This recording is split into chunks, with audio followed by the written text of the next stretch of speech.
Con questo spettacolo la cosa principale e l'obiettivo principale che voglio ottenere è quello di trasmettere le emozioni. Sì, io quello che ho cercato e cerco sempre di fare è quello di dare tanto al pubblico, proprio di donarmi e di donare al pubblico tutto ciò che riguarda emozioni, commuoversi, piangere, ridere, perché penso che l'attore, l'artista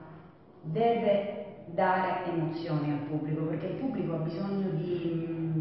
insomma, di entrare anche all'interno della storia che noi stiamo raccontando. Quindi per me, per quanto riguarda l'aver fatto questo spettacolo, io già sapevo il lavoro che stavo facendo e dove volevo arrivare. Volevo arrivare appunto a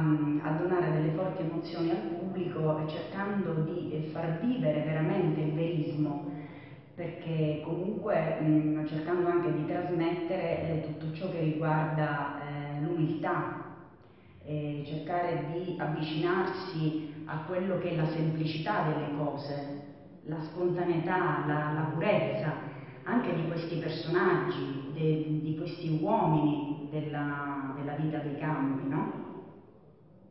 Per cui quello che io riesco spesso a fare